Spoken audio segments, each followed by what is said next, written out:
Hey guys, welcome back to invest mindset. दोस्तों, आज से 5000 साल पहले बेबीलोन नाम के एक शहर में अरकद नाम का एक आदमी रहता था, जो अपने शहर का सबसे रिस्पेक्टेड और अमीर आदमी था, क्योंकि ये काफी बुद्धिमान था और इसने अपनी लाइफ में खुद ही अपनी सारी दौलत कमाई थी अपनी मेहनत और समझदारी से। तो जब इसका इकलौता बेटा बड़ा हुआ तो इसने डिसाइड किया कि ये अपनी सारी दौलत अपने बेटे को यूं ही देगा नहीं, क्योंकि अगर वो पैसा कमाने और उसे संभालने के लायक नहीं है तो वो इसे वेस्ट कर देगा। तो एक दिन अरकद अपने बेटे नोमासिर को बुलाता है और उसे कहता है कि मैंने अपनी लाइफ में काफी मेहनत की है, अपनी समझदारी से बहुत पैसे कमाए हैं, उसे ग्रो भी किए हैं और अपनी सारी ख्वाहिशें पूरी की है। लेकिन अब मेरी आखिरी तमन्ना ये है कि तुम मेरी इस पूरी दौलत को संभालो और उसे और ग्रो करो।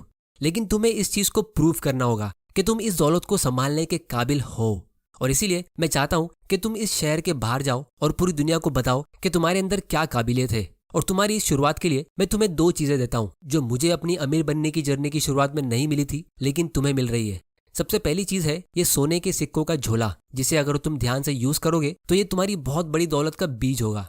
और दूसरी चीज ये 5 लेटर्स है जिसमें मैंने अमीर बनने के 5 गोल्डन रूल्स लिखे हैं। अगर तुम इन गोल्डन रूल्स को पढ़ के अच्छे से समझ लेते हो तो तुम अपनी पूरी जिंदगी काफी आराम वाली जियोगे और तुम्हें पैसों की कभी टेंशन लेने की जरूरत नहीं होगी। अब तुम्हें 10 साल के लिए इस घर से और इस शहर से बाहर जाना होगा इन 2 चीजों के साथ, और 10 साल बाद जब तुम वापस आओगे तो तुम्हें अपना हिसाब किताब देना होगा कि तुमने क्या किया, जिससे मुझे पता चल जाएगा कि तुम मेरी दौलत को संभालने के लायक हो या नहीं। अगर तुमने प्रूव कर दिया तो मेरी सारी दौलत तुम्हारी होगी, लेकिन अगर तुमने अपनी काबिलियत प्रूव नहीं की तो मैं अपनी सारी संपत्ति गरीबों को डोनेट कर दूंगा और तुम्हें अपना रास्ता खुद ढूंढना होगा। तो तब अरकद का बेटा नोमासिर उन 2 चीजों को लेके, यानी सोने के सिक्कों का बैग अच्छे से पैक करके और उन लेटर्स को एक कॉटन के कपड़े से लपेट के घर से निकलता है, और उसकी माँ उसको एक गुलाम और कुछ घोड़े दे देती है उसकी सेफ्टी के लिए। फिर एग्जैक्ट 10 साल होने के बाद नोमासिर वापस अपने घर आता है और देखता है कि उसके पिताजी काफी बूढ़े हो गए, लेकिन उसे वापस आता हुआ देख के उसके पिताजी काफी खुश होते, और इसी खुशी में अरकद अपने सारे दोस्तों और रिश्तेदारों को डिनर पे बुलाता है। फिर जब उनका डिनर हो जाता है तो वो सब नोमासिर की तरफ देखते और उसके मॉम डैड भी अपनी चेयर पे बैठ के नोमासिर को सामने खड़ा करते और उसे पूछते कि उसने इन 10 सालों में क्या किया। तो नोमासिर बताता है कि उसने शादी कर ली और वो अपनी बीवी और 2 छोटे बच्चों को भी लेके आया है, और कहता है कि पिताजी, मैं आपकी होशियारी और बुद्धिमानी को सलाम करता हूँ। 10 साल पहले मेरे पास कुछ भी नहीं था और आपने एक बहुत ही अच्छे पिता होने के नाते मुझे एक सोने के सिक्कों का बैग दिया और साथ में एक उससे भी ज्यादा कीमती चीज दी जिसकी कीमत मैं उस वक्त समझ नहीं पाया, और इसीलिए जब मैं बाहर गया तो मेरे हाथ से वो सोने के सिक्कों का बैग इतना जल्दी दूर चला गया जैसे एक बच्चे के हाथ से एक खरगोश भाग जाता है, क्योंकि उसको पता नहीं होता है कि उस खरगोश को संभाला कैसे जाए। तो ये सुन के उसके पिताजी हंसने लगे। फिर नोमासिर कहता है कि सबसे पहले मैं निनेवे नाम के एक शहर में गया, क्योंकि वो शहर काफी तेजी से आबाद हो रहा था, तो मुझे लगा कि वहां पे पैसे कमाने की बहुत सारी अपॉर्चुनिटी होगी। तो जब मैं उस शहर में एंटर कर रहा था तो मुझे 2 लोग मिले जो काफी फ्रेंडली थे। तो उसमें से पहला वाला बोला कि इस शहर में एक आदमी रहता है जिसके पास एक घोड़ा है और वो हर हफ्ते एक घोड़े की रेस लगाता है, और जो उस रेस में उसे हरा देता है तो वो उसके बदले उनको बहुत बड़ी कीमत देता है। तो दूसरा वाला बोला कि मेरे पास एक जवान अरबी घोड़ा है जो काफी तेज भागता है, लेकिन मेरे पास पैसे नहीं है। अगर मेरे पास पैसे होते तो मैं जरूर उस आदमी से कंपटीशन लेता और जीत जाता, क्योंकि मैंने सुना है कि उसके पास कोई साधारण सा घोड़ा है जो मेरे घोड़े से इतना तेज नहीं भागता है। तो इतने में नोमासिर कहता है कि मेरे पास पैसे है, तुम अपने घोड़े को रेस में लेके आओ, मैं तुम्हें घोड़े पे शर्त लगाने के लिए पैसे देता हूँ और फिर हम आधा आधा प्रॉफिट लेंगे। तो जब एक्चुअली में घोड़ों की रेस होती है तो नोमासिर का घोड़ा बहुत ही बुरी तरह हार जाता है और उसे बहुत सारे सोने के सिक्के देने पड़ते। फिर कुछ दिनों बाद उसे पता चलता है कि वो 2 लोग उस हॉर्स रेस वाले के पार्टनर ही थे जो अपने प्रॉफिट शेयर कर रहे थे। मतलब वो लोग उसके पार्टनर बनने का दिखावा कर रहे थे, लेकिन एक्चुअली में वो दूसरे आदमी के पार्टनर थे, और वो लोग ऐसे ही नए नए सफर करने वाले लोगों को ढूंढते थे, उनको बातों में फंसाकर उनको बेवकूफ बनाते थे। फिर नोमासिर अपने पिताजी को कहता है कि मुझे लगा उसके बाद मैं चौकन्ना हो जाऊंगा, क्योंकि मैंने ठान लिया था कि मैं और पैसे बर्बाद नहीं करूंगा, लेकिन ये तो मेरे बेवकूफ बनने की शुरुआत थी। क्योंकि फिर कुछ ही दिनों बाद मैं एक दूसरे आदमी से मिला जिससे बात करके मुझे पता चला कि वो भी एक अमीर फैमिली से बिलोंग करता है और वो कोई जगह ढूंढ रहा है सेटल होने के लिए। और उसे पता चला कि पास के एक गांव में एक बिजनेसमैन मर गया है जिसके पास बहुत सारे कपड़े और गुड्स थे जिसका वो बिजनेस करता था। तो उस बिजनेसमैन की बीवी उन सब गुड्स को काफी सस्ते प्राइस पे सेल कर रही है और लोग उसे खरीद नहीं रहे क्योंकि किसी के पास उतने पैसे है नहीं। तो नोमासिर का वो न्यू फ्रेंड कहता है कि हम इन सारे गुड्स को खरीद लेते ताकि हम बाद में इसे अच्छे प्रॉफिट में सेल करेंगे और फिर हम पार्टनरशिप में इस बिजनेस को ग्रो करेंगे। तो ये आइडिया नोमासिर को काफी अच्छा लगता है, लेकिन वो आदमी कहता है कि मैं अभी अपने साथ पैसे लाया नहीं हूँ, तो तुम अभी ये गुड्स खरीद लो, मैं अपने शहर जाके गोल्ड लेके आता हूँ और तुम्हें अपना आधा पेमेंट कर दूंगा। तो नोमासिर उसकी बात सुन के पूरा पेमेंट करके वो सारा गुड्स अपने पास रखता है और उस आदमी का वेट करता है। लेकिन काफी टाइम गुजरने के बाद वो आदमी कभी रिटर्न आता ही नहीं है। और क्योंकि उसे बिजनेस करने का कुछ अता पता होता नहीं है तो वो गुड्स काफी टाइम तक ऐसे ही गोदाम में पड़े हुए होते हैं और फिर अल्टीमेटली उसे वो सब माल और भी सस्ते प्राइस पे सेल करना पड़ता है, जिससे उसका काफी ज्यादा लॉस होता है।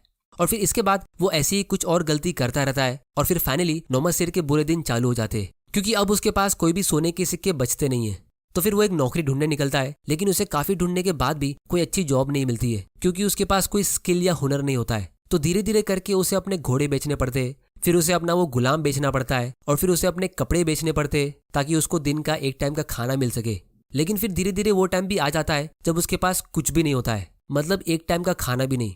तब उसे उसके पिताजी की बात याद आती है कि अगर तुम्हें इस शहर का सबसे अमीर इंसान बनना है और इज्जत चाहिए तो तुम्हें उससे कमाना होगा। और इसीलिए वो सोचता है कि वो इतना जल्दी गिव अप करेगा नहीं।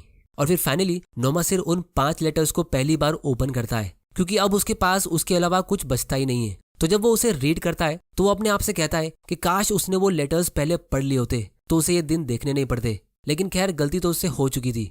अब यहाँ तक की कहानी सुन के नोमासिर के रिश्तेदार और उसके मम्मी डैडी काफी टेंशन में आ जाते। तो तब वो अपने पिताजी को बहुत ही प्यार से कहता है कि आपने मुझे सोने के सिक्कों के साथ एक झोला दिया और वो 5 लेटर दिए जो मेरे हिसाब से सबसे ज्यादा वैल्यूबल थे, क्योंकि अब तक मैंने आपको मेरी स्ट्रगल करने की कहानी सुनाई, क्योंकि मैंने आपकी सबसे कीमती चीज को इस्तेमाल नहीं किया था। लेकिन उस दिन मैंने डिसाइड किया कि अब मैं इन 5 गोल्डन रूल्स को दिल से फॉलो करूंगा और अपनी इज्जत आपके लिए कमाऊंगा। तो फिर इसके बाद नोमासिर एक लेबर यानी मजदूरी का काम करता है, जहां से उसे थोड़े से पैसे मिलते हैं, लेकिन क्योंकि पहले उसके पास कुछ भी नहीं था तो उसके लिए वो भी काफी हो जाते। और इसके साथ वो वेल्थ क्रिएशन का पहला रूल भी फॉलो करता है, जो होता है gold comes happily and in increasing quantity to any man who will put by not less than 1/10 of his earnings to create an estate for his future. इसका simple language में मतलब ये है कि अपनी इनकम का 10%, उससे 1 भी % कम नहीं, उसे अलग कर दो अपनी वेल्थ क्रिएशन और फ्यूचर के लिए। अगर आप ऐसा करते हो तो पैसा आपके पास हमेशा खुशी खुशी आता रहेगा। अब इसकी ज्यादा डिटेल्स हमने लास्ट वीडियो में डिस्कस की है, जिसे आप यहाँ पे क्लिक करके देख सकते हो। तो दूसरा गोल्डन रूल है gold stage for the protection of its cautious owner who invested under the advice of man wise in its handling. अब इसका मतलब है कि पैसा उन्हीं लोगों के पास टिकता है जो फाइनेंशियली स्मार्ट लोगों की गाइडेंस से इन्वेस्टिंग शुरू करते हैं, क्योंकि जब आप इन्वेस्टिंग की दुनिया में न्यू होते हो तो आपको बहुत सारे इन्वेस्टिंग ऑप्शंस मिलेंगे और सब में अपना हाथ आजमा के पैसा लूज करना आप अफोर्ड नहीं कर सकते, क्योंकि हमारे पास पैसा लिमिटेड होता है। जैसे अगर आप इन्वेस्टिंग की दुनिया में न्यू हो तो आप बिटकॉइन यानी crypto currencies, NFT, stock market, mutual fund, PPF, ULIP और ऐसी बहुत सारी जगह पे इन्वेस्टमेंट कर सकते हो। और अगर आप सिर्फ स्टॉक मार्केट की ही बात करो तो कुछ लोग यहाँ ट्रेडिंग करते हैं और कुछ लोग यहाँ पे लॉन्ग टर्म इन्वेस्टिंग करते हैं, तो यहाँ पे भी अलग अलग स्ट्रेटेजी होती है। तो मेजोरिटी लोगों के लिए स्टॉक मार्केट में लॉन्ग टर्म इन्वेस्टिंग एक बहुत ही बढ़िया ऑप्शन होता है, लेकिन फिर भी बहुत लोगों को यहाँ से अच्छा खासा लॉस हो जाता है। मुझे काफी सारे लोग ईमेल, मैसेज और कमेंट करके कहते कि उन्होंने डे ट्रेडिंग करके लाखों रुपए लूज किए हैं, काश उनको कोई पहले इनके रिस्क के बारे में बता देता। और अगर आप गूगल भी करोगे तो आपको यही रिजल्ट मिलेगा कि स्टॉक मार्केट में एक 90-90-90 का कॉन्सेप्ट काफी फेमस है, जिसका मतलब है कि यहाँ पे डे ट्रेडिंग करके 90% न्यू ट्रेडर्स अपना 90% कैपिटल लूज कर देते हैं सिर्फ शुरू के 90 डेज में। तो ये वेल्थ क्रिएशन के सेकंड लॉ को फॉलो नहीं करने का नतीजा होता है। तो इसीलिए स्टॉक मार्केट में बिगिनर्स को मैं एक सिंपल एडवाइस यही देता हूँ कि आपको यहाँ पे ग्लेन मैक्सवेल की तरह खेलना नहीं है, बल्कि आपको MS धोनी की तरह खेलना है। मतलब शुरू में ऐसी कंपनीज ढूंढो जिसमें आपके कैपिटल लूज होने के चांसेस बहुत कम हो, मतलब जल्दी गेम से आपको आउट नहीं होना है, क्योंकि बाद में रन्स अपने आप स्कोर होते हैं कंपाउंडिंग के पावर से। और हमारी लाइफ एक टेस्ट मैच की तरह होती है, अगर आप इसे डे ट्रेडिंग यानी T20 की तरह खेलोगे तो जल्दी आउट होके पछताते रहोगे। तो अब हम वापस अरकत और नोमासिर की स्टोरी पे आते। तो जब नोमासिर मजदूरी करके थोड़ी बहुत सेविंग्स कर रहा था तो उसकी मुलाकात एक बहुत ही फाइनेंशियली स्मार्ट आदमी से होती है, जिसका नाम किसी को पता नहीं होता है, लेकिन लोग उसे रॉकी के नाम से बुलाते, जो उसे बिजनेस के बारे में सिखाता था। तो बाकी लोगों में और रॉकी में फर्क ये था कि वो उसे डायरेक्टली कहीं पे इन्वेस्ट करने की टिप्स नहीं दे रहा था, बल्कि बिजनेस के टाइमलेस प्रिंसिपल सिखा रहा था। तो नोमासिर अपनी छोटी छोटी सेविंग्स को रॉकी की दी गई नॉलेज से बिजनेस में इन्वेस्ट करता और फिर धीरे धीरे वो देखता कि उसको थोड़ा बहुत प्रॉफिट मिल रहा है। उसके प्रॉफिट काफी छोटे थे, लेकिन उसका हौसला काफी बुलंद हो गया था।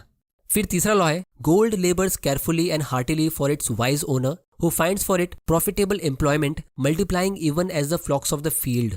जिसका मतलब ये है कि पैसा अपने फाइनेंशियली स्मार्ट मालिक के लिए काफी मेहनत के साथ और दिल से काम करता है और करता रहता है, अगर वो मालिक उन पैसों को कोई अच्छी और प्रॉफिटेबल जगह पे उसे काम पे लगाए, जिसे उस पैसों के बच्चे पैदा होते हैं, मतलब पैसों से और पैसा बनता है, जिसे हम सिंपल भाषा में पावर ऑफ कंपाउंडिंग कहते हैं, जो शुरू में थोड़ा स्लो होता है, लेकिन उसके जरिए एक छोटे से अमाउंट से भी आप एक बहुत बड़ी वेल्थ क्रिएट कर सकते हो। जैसे एग्जांपल के लिए हम यहाँ पे टिकर टेप यूज करते हैं, जहाँ पे आप इंडिया के सारे स्टॉक्स को काफी आसानी से एनालाइज कर सकते हो। इसकी लिंक आपको नीचे डिस्क्रिप्शन में मिल जाएगी, आप वहां जाके इसे चेक कर सकते हो। और अगर आपको स्टॉक्स खरीदने के लिए एक इन्वेस्टमेंट अकाउंट ओपन करना है तो उसकी लिंक भी आपको नीचे डिस्क्रिप्शन में मिल जाएगी। तो 2003 में राकेश झुनझुनवाला ने टाइटन कंपनी में इन्वेस्ट किया था, जब इस कंपनी का शेयर प्राइस 3 रुपए के आसपास था। तो उस टाइम पे ये कंपनी काफी एक्सपांड हो रही थी और नए नए स्टोर्स ओपन कर रही थी। और अभी भी ये कंपनी काफी स्पीड में न्यू सिटीज में अपने स्टोर्स ओपन कर रही है, जो आप इनकी एनुअल रिपोर्ट और इन्वेस्टर प्रेजेंटेशंस में पढ़ सकते हो। और इनका मैनेजमेंट काफी फोकस के साथ ग्रोथ पे ध्यान दे रहा है, न्यू कैटेगरीज और प्रोडक्ट्स लॉन्च होते जा रहे हैं।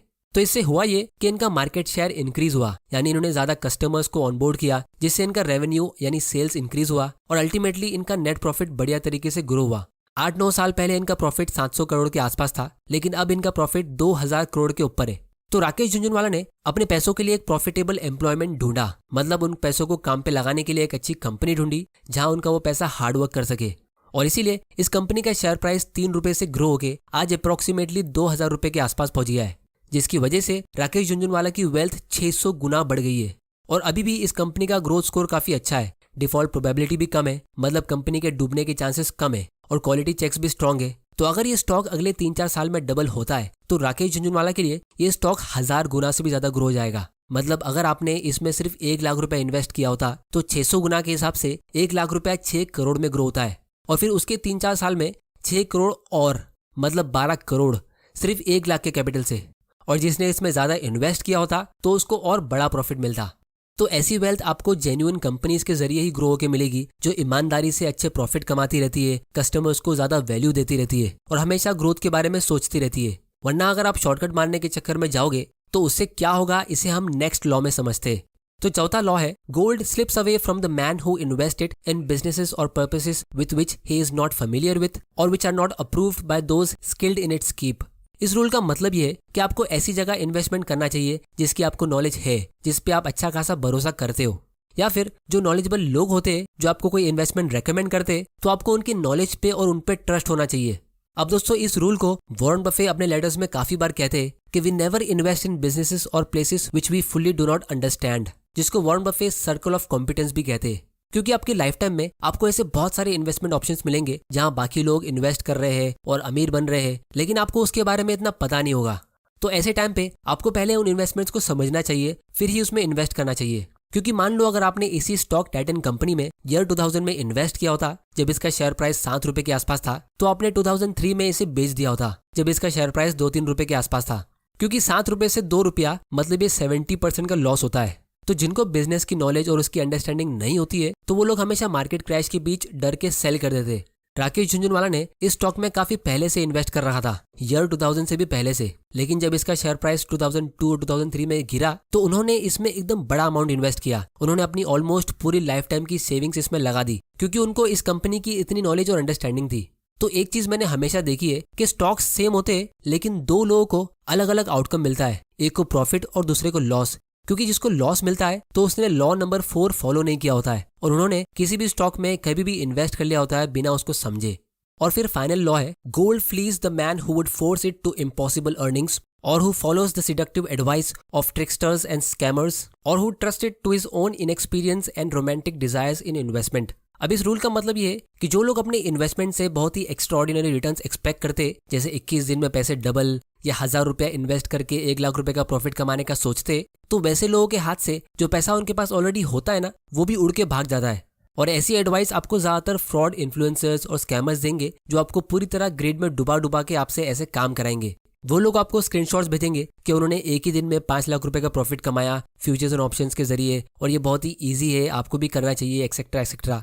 लेकिन वॉरेन बफे और पर्सनली मैं भी डे ट्रेडिंग, फॉरेक्स ट्रेडिंग और फ्यूचर्स एंड ऑप्शंस को वेपन्स ऑफ फाइनेंशियल डिस्ट्रक्शन मानते हैं। मतलब बहुत ही आसानी से एकदम चुटकी बजाते ही आपकी लाइफ टाइम की सेविंग यहाँ खत्म हो सकती है। दोस्तों, मुझे काफी सारे ईमेल्स और मैसेजेस आते जहां लोग अपनी रियल लाइफ स्टोरी बताते कि कैसे उन्होंने स्टॉक मार्केट से ट्रेडिंग करके और दूसरे ऐप से जैसे फॉरेक्स, बाइनरी, क्रिप्टो या फ्यूचर्स एंड ऑप्शन से जल्दी पैसा कमाने के चक्कर में लाखों रुपए लूज किए। जैसे मुझे काफी रिसेंटली एक ईमेल आया जहां एक आदमी ने कहा कि उसकी 6 सिस्टर्स है और उसने टोटल 12 लाख रुपए सेव किए थे उनकी शादी के लिए, जो उसने सब ट्रेडिंग करके लूज कर दिया। और उस पर बहुत बड़ा लोन का टेंशन भी है और उसे पता नहीं कि वो उसे कैसे हैंडल करेगा। तो ये जो मिस्टेक्स है लोग हजारों सालों से करते आ रहे, जो नोमेसर ने भी की थी, कि जितना पैसा आपके पास पहले होता है आप उसे लूज करके ही सबक सीखते हो। तो इसीलिए ऐसे वीडियोस में टाइम टू टाइम बनाते रहता हूँ ताकि आप इसे अपने फ्रेंड्स और फैमिली मेंबर के साथ शेयर करो जो जल्दी अमीर बनने के चक्कर में अपनी छोटी सी गलती की वजह से इस फाइनेंशियल फ्रीडम की रेस में काफी पीछे हो जाते हैं।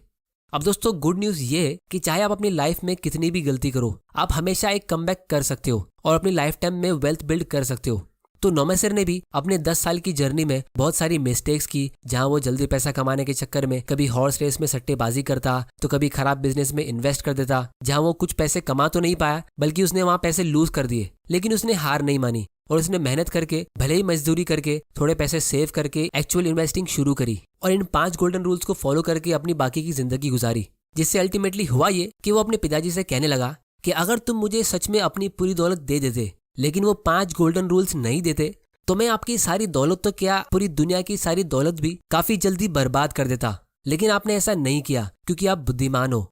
फिर नोमसिर अपने गुलाम को इशारा करता है जो एक के बाद एक 6 बड़े बड़े बैग्स लेके सबके सामने रखता है। फिर नोमसिर उसमें से एक बैग उठाता है और उसे खोलता है जिसमें बहुत सारे सोने के सिक्के होते हैं और पब्लिकली सबके सामने उसके पिताजी को कहता है कि आपने मुझे एक सोने के सिक्के का झोला दिया था लेकिन उसके बदले मैं आपको ये बड़ा वाला बैग रिटर्न दे रहा हूँ और इसके साथ में आपने मुझे 5 गोल्डन रूल्स दिए थे जिसका बदला मैं शायद अपनी पूरी जिंदगी भी चुका नहीं पाऊंगा, लेकिन फिर भी मैं आपके लिए 5 एक्स्ट्रा बैग्स लेके आया हूँ जो मैंने आपके रूल्स फॉलो करके अपनी मेहनत से कमाए हैं।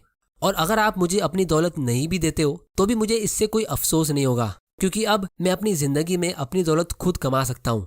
अगर मेरी दौलत किसी वजह से खत्म हो भी जाती है तो भी मुझे कोई टेंशन नहीं होगा क्योंकि लोग मुझसे मेरे पैसे छीन सकते, मेरा घर मुझसे छीन सकते, लेकिन कोई मुझसे मेरी नॉलेज नहीं छीन सकता। और ये सुन के अरकत अपने बेटे पे काफी प्राउड फील करता है और वो कहता है कि आज तुमने ये प्रूफ कर दिया कि तुम मेरे ही बेटे हो और इस दौलत के असली हकदार। तो दोस्तों अगर आप भी अपनी लाइफ में किसी चीज को लेकर स्ट्रगल कर रहे हो तो आपको इतना डिमोटिवेट होने की जरूरत नहीं है। आप अपनी इंट्रिंसिक वैल्यू को बढ़ाने की कोशिश करो, मतलब ऐसे टाइमलेस लेसन्स और कॉन्सेप्ट्स को सीखो जिससे होगा ये कि जिस चीज को आप दिल से चाहते हो तो वो खुद आपके पास चल के आएगी। तो दोस्तों आज की वीडियो में इतना ही। आने वाली वीडियोस में हम इससे भी एक इंटरेस्टिंग स्टोरी दबासिर नाम के एक आदमी के बारे में डिस्कस करेंगे जो मेरी फेवरेट है। तो अगर आपने ये चैनल अभी तक सब्सक्राइब नहीं किया है तो जल्दी से कर लो और बेल आइकन प्रेस कर दो ताकि आपसे कोई ऐसे वैल्यूएबल वीडियोस मिस ना हो जाए। टिकट ऐप से स्टॉक को एनालाइज करने की लिंक नीचे डिस्क्रिप्शन में और फ्री में स्टॉक्स में इन्वेस्ट करने की लिंक भी आपको नीचे डिस्क्रिप्शन में मिल जाएगी। और दोस्तों आप लोग मुझे नीचे कमेंट करके बताओ कि क्या आपको लगता है कि आप अपनी लाइफ टाइम में रिच बन पाओगे। अगर हाँ तो आप उसके लिए क्या स्ट्रेटेजी यूज कर रहे हो। और मुझे ये भी कमेंट करके बताओ कि मैं कौन सी टॉपिक पे अपने फ्यूचर वीडियोस बनाऊं। वीडियो पसंद आया तो इसे लाइक करो, नहीं पसंद आया तो डिसलाइक करो। आपका वैल्यूएबल टाइम देने के लिए thank you and good bye.